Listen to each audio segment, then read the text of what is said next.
teenager, I played in the band of television evangelist superstar Jimmy Swaggart. Yeah. And remained in his employment until one morning in Memphis, Tennessee at rehearsal, he informed us that the way that we had played music the night before had caused people to go to hell.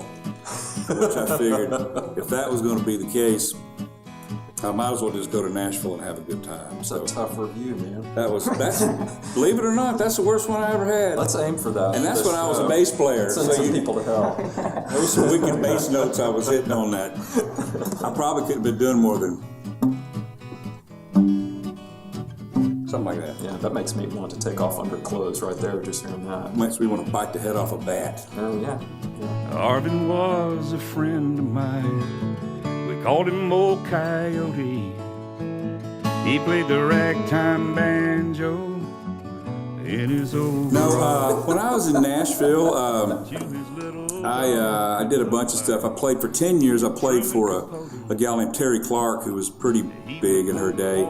And we opened for George Strait, Reba McEntire, and Brooks Dunn, and, Vince Gill, and all those fun folks. And then when I left her gig, I was a songwriter for a number of publishing companies, and the biggest one I wrote for was Curb Music, which is Curb Records. You know, they have Tim McGraw and Leanne Rimes and all those people. I got a home in that yonder city, good Lord, I know it ain't me by man. But Jimmy Swaggart was the glory days. That was been all pretty much boring since then. Good paying gig. I would hope. I'll say that. I went from flying on airplanes and staying at Hiltons and Hyatt's to, like, you know, when I got back to Nashville, riding in a van and eating beanie weenies. Yeah. Living on the road, my friends, gonna keep you free and clean. Now you wear your skin like iron and your breath it's hard as kerosene.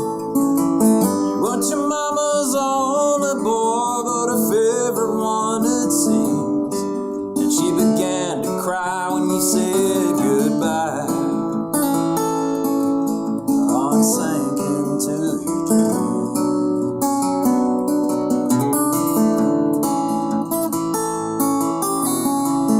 Pancho was a bandit, boys. His horse, it was fast as polished steel.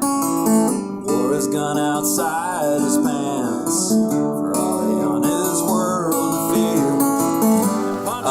I was living, Mrs. Hoke and I were living in Austin, Texas, and a friend of a friend of a friend gave me a pair of All Access passes to the Stevie Ray Vaughan tribute show that they were filming, which was a great big freaking deal. So it wasn't even the real Stevie Ray show? No, this was after he had died. Oh, I see. Which is the way they usually do those memorial shows. They typically wait. And so... if you're real big. Yeah, right. So gave me a pass, and I go in to and so the friend who gave it to me said, just be cool, which is, I'm not really cool. So the cards were stacked against me from the outset. But went in the front door, and the fella from the TV station that was operating the elevator up and down looked at my credentials and looked at me and looked at my credentials. And they're just like, well, what the hell? And I'm not absolutely sure, but I think Dr. John was arguing his way into the studio because he had him a voice like that. He was big and had a funky walking stick. Works every time. Yeah, or some guy trying to... Anyway, so went up, and Robert Cray's on stage running through a song, and Buddy Guy sidles up and is standing next to me. Not aware who I am, I'm sure. He would have been intimidated and gone somewhere else. But Robert Cray runs through it a couple of times, and they take a break, and so everybody goes backstage. And I'm thinking, well, I'm at Austin City Limits and all of these blues luminaries, and I'm never going to have this chance again. So I go back to the green room, and they're staging a photo shoot. Walk past Ray Benson to get over to the blues guy, and there's B.B. King and Bonnie Raitt and Buddy Guy and Robert Cray and Jimmy Vaughan. And I'm feeling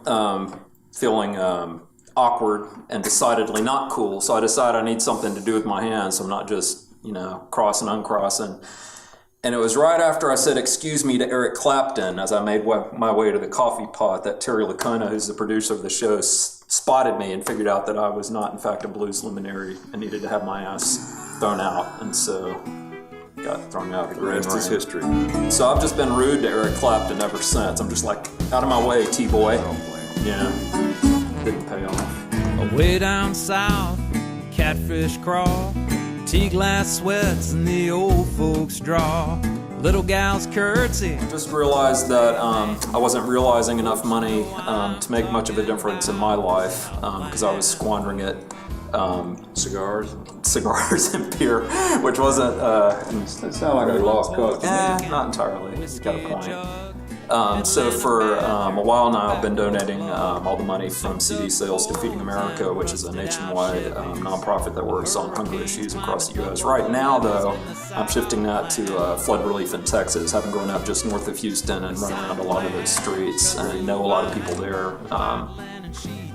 That's great. Buy a couple of loaves of Wonder Bread or something for those people.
I'm a first degree junior black belt, and that's what I was going to do with my life. I was going to train and become a dojo master, and but I ended up suffering an injury, and I had to spend a lot of downtime, and that's when I ended up picking up my guitar and playing, and started just trying to express my thoughts and ideas and everything, and so I guess that's kind of how I got around to writing songs. And I guess my biggest influences are Bruce Lee. Yeah, Bruce Lee. Jackie Chan. Cause I've been waiting here on you, friend. Cigarettes and chicken dinners, drink till I used to try to ride dirt bikes, and I had a friend who was a lot better than me. But because I'm kind of narcissistic, I always had to try to outdo him. So I remember being at this motocross park.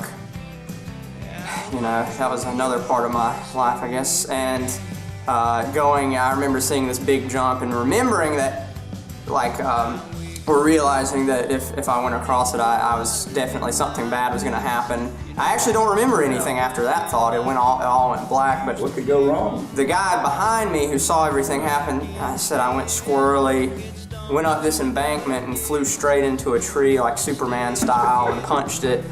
I didn't die though. I mean, I was going really fast, so I probably could have, but now I don't have a pinky knuckle here, so it's kind of. That's the thing that's been freaking me out. Yeah, it's weird. Yeah, it's kind of subtle. You don't. Yeah. Have you ever thought about getting one tattooed on? Like some shading. Yeah. Yeah, that might be a good idea. Sure. Friday, October 6th, come out to see us play at High Cotton. Tickets are on sale now. Yeah. I'll be there. Yeah. Todd Hoke will be there. Yeah. Jefferson Ross will be there. Yeah. High Cotton, the best music venue in Hartwell, Georgia. HighCottonMusicHall.com. Yeah.